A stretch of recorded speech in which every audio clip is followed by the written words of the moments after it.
Stop.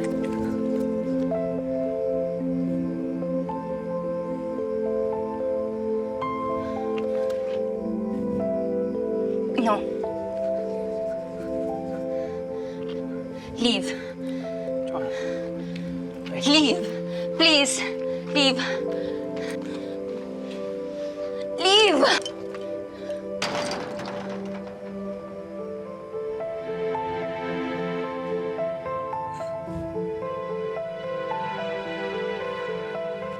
Hinahayaan mo si James na sisihin niya yung sarili niya sa problema niyo. Pero yung pala, may pinagtatakpang ka lang? Hindi mo alam yung pinagdaanan ko. You don't get to judge me. O hindi nga! Pero ang alam ko, ang swerte-swerte mo kay James. Yung effort na binibigay niya sa'yo, pinagdadasal yun ng ibang tao na sana gawin sa kanila. Why do you care? Di mo na lang kasi aminin na you want him for yourself. Eh, ikaw! Ba't di mo aminin na ayaw mo na, di ba? Hindi yung niloloko mo pa siya eh. He deserves more than that, Joanne.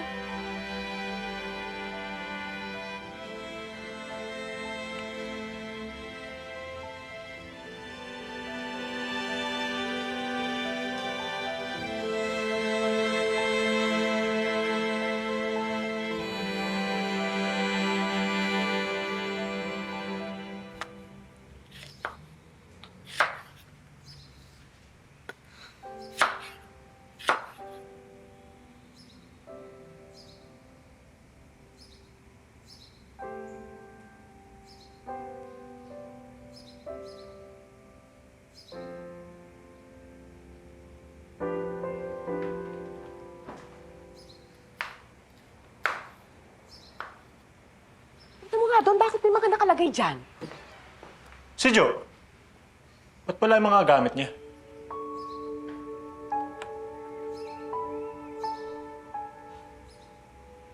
Bakit? May nangyari ba? Siya na lang kakusapin mo. Ba't tayo mo sabihin sa akin?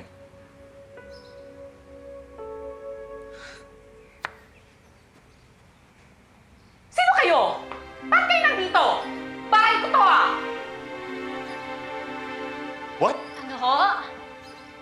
Umalis na kayo dito bago ako tumawag ng pulis! Ate, nagkakamali ho yata kayo. Bahay namin to. Ipakita pa namin papeles namin sa inyo. Eh ano to? Kung sa inyo, bakit nasa akin ang susi? Kakabigay lang ng may-ari. May-ari. Nasaan ho siya? Sa Laguna! Teka, bakit ano bang nangyayari ha?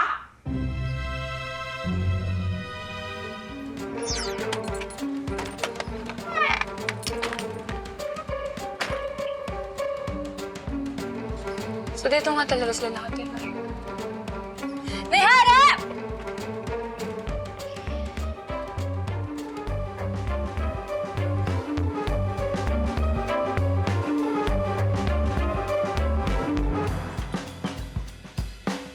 May harap? Mr. Kapitan! Jay! Sir! Sir! Mister! Mr. Kapitan! Scammer! Scammer ka ha? Hindi po.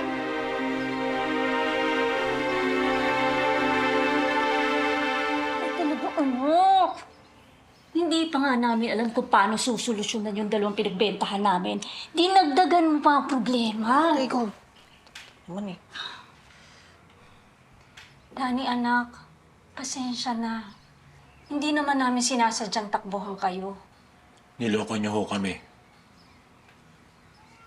Nay, nagkatiwalaan ko kayo, di ba? Ba't naman ko ginawa niyo yun sa akin? Eh, nung naghiwalay kami ni Bebong, nag-decide kami na ibenta yung isa pa naming bahay at paghatian ang kita. Pero dahil may sentimental value yun sa amin, sa'yo ko lang inalok, anak. Ang alam ko lang kasi, nagtatawaran pa lang kayo. So, naghanap ako ng ibang buyer para sana mas maibenta ng mas mataas na presyo. Pero nakapirma ho kayo sa deed of sale na hawak ko. Iyon nga kasi hindi ko naman pinakinggan yung sinasabi ni Hara. Kaya nga, binigay ko na lang sa kanya yung dokumento ng lahat ng nakapirma ko. Tapos nung hindi mo na ako binalikan, akala ko hindi na natuloy yung bentahan ninyo. Tamang-tama namang dumating si James at nagustuhan niya yung bahay at binigay niya ng buong-buo yung bayad.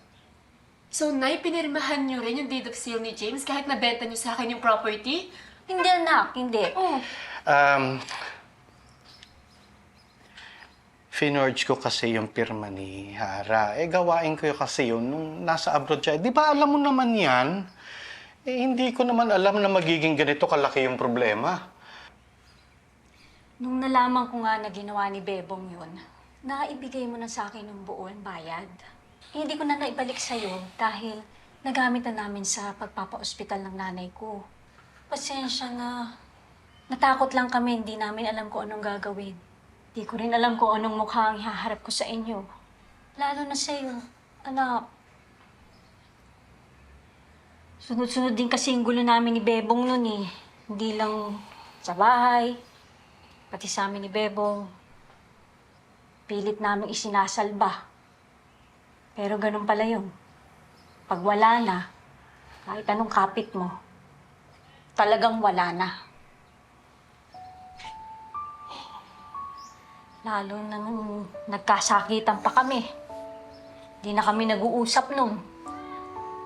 Kaya siguro humantong sa ganitong misunderstanding. Paano naman ako? Kasalanan ko ho yun. Ang alam ko lang ho kasi binibenta yung bahay. Kaya ho, nagawa kong pikein yung pirma ni nanay at tatay.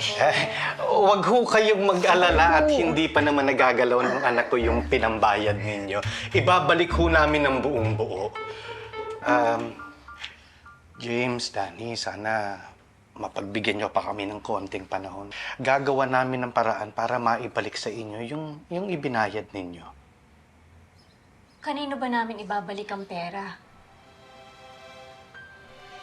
Sino ba sa inyo ang magmamayari ng bahay?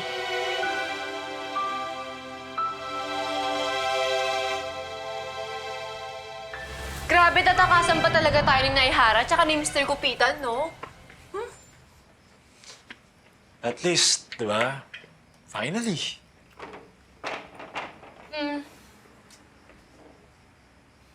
So, paano? Kanina mapupunta tong bahay? Mas kailangan mo to. Nandito na business mo. Oh, pero dream house mo to. Ang dami mong plano para sa inyo ni Joanne, di ba? Ano ba nangyari kay Joe? Nasaan siya?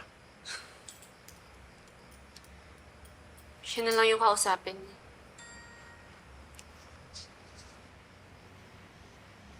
Oh, nag-message siya. Pupuntahan mo ba? Sige. Kahit anong mangyari ba? Fight ka pa rin? I mean, yung sa inyo ni Joanne. Yun naman yung game plan, di ba? Sabi mo, hindi ko dapat pakawalan. Yeah. Tama.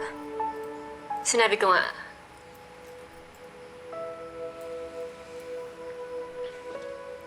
Sige.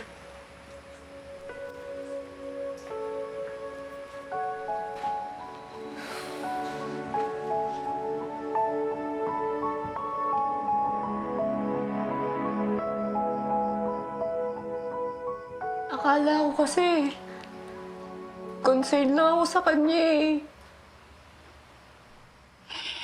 Na-experience ko rin kasi yun, naloko rin ako. Pero ayoko na ho magsinungaling sa sarili ko. Mahal ko ho si James.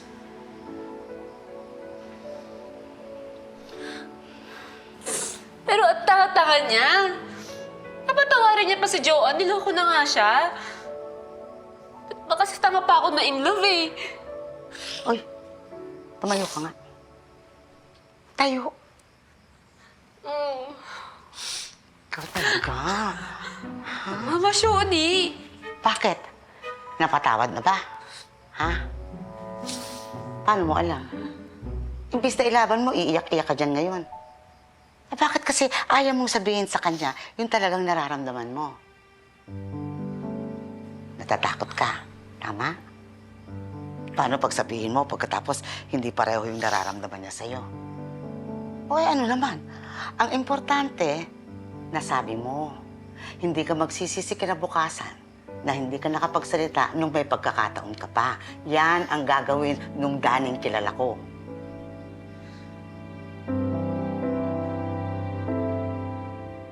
Thank you, ma'am.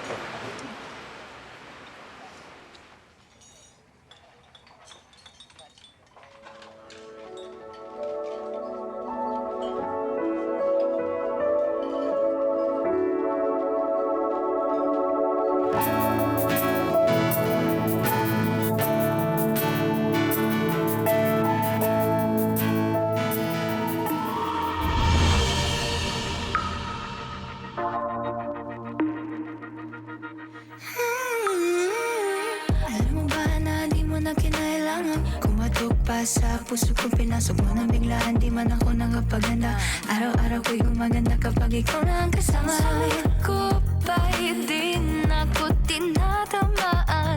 Ulit-ulit na naman kasing pinahihinayang. I wanted us to work out. Ready na ako mag-start over. Wait, ano? Sa'yo na tong bahay. Sabi mo'y kahit biglaan Magbabago na yung mga bagay-bagay sa pagitan ninyo. Alis ka na ba talaga?